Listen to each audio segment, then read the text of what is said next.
dowladda boqortooyada Sacuudi Carabiya ayaa joojisay dilka in ka badan 1655 muwaadin oo Ethiopian ah oo ku xidhnaa gudaha dalka Sacuudi Carabiya. wasaaradda arrimaha dibadda ee Ethiopia ayaa shaacisay in ka badan 1655 muwaadin oo Ethiopian ah oo ku xidhnaa dalka Sacuudiga loo fidiyay cafis kadib dadaallada diblomaasiyadeed oo ay si wada jir u sameeyeen safaaradda Ethiopia ee magaalada Riyadh iyo qunsuliyadda Ethiopia ee magaalada Jeddah. Sida lagu sheegay war-saxaafadeedka wasaaradda arrimaha dibadda ee Ethiopia, raacyada garsoor ee lagu waday muwaadiniintan ayaa la hakiyay waxaana la ogolaaday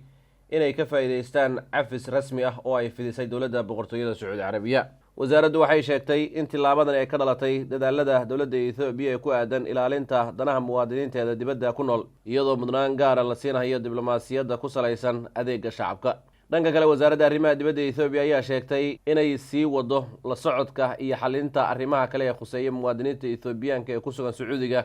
kuwaas oo weli u baahan taageero diblomaasiyadeed oo xooggan. dowladda Ethiopia waxay sidoo kale shacabka uga digtay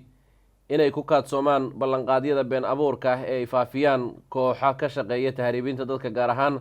kuwa adeegsanaya baraha bulshada si ay dadka ugu qanciyaan safarro sharci darro ah, dhinaca kalena ay ku geeyaan dalalkaasi, iyadoo taasi ay sababto in marka ay waayaan nolol ku filan ay galaan dembiyo, kadibna hay-adaha ammaanka ee dowladdaasi ay iska xidhaan, taasoo ugu dambeyn sababto in qaarkood la daldalo amaba la dilo. ugu dambeyn, dowladda Ethiopia ayaa xaqiijisay inay sii xoojin doonto dadaalada lagula dagaalamaya tahriibinta dadka, isla markaana tilaabo sharci ah laga qaadi doono shabakadaha ku lug leh tahriibinta muwaadiniinta Ethiopiaanka ah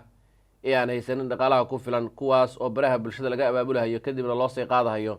wadamo ka fog dalka Ethiopia. dowladda Ethiopia ayaa sheegtay in tilaabadan lagu sii daayay 1655 muwaadin oo ku xidhnaa dalka boqortooyada Sacuudiga ay tahay mid horseedi doonta in lagu fardaamiyo muwaadiniin kale oo Ethiopian oo ku xidhan dalalka khaliijka. dowladda boqortooyada Sacuudi Carabiya ayaa marar kala duwan xukunno kala duwan ku rido muwaadiniin ka soo jeeda wadamada Afrika,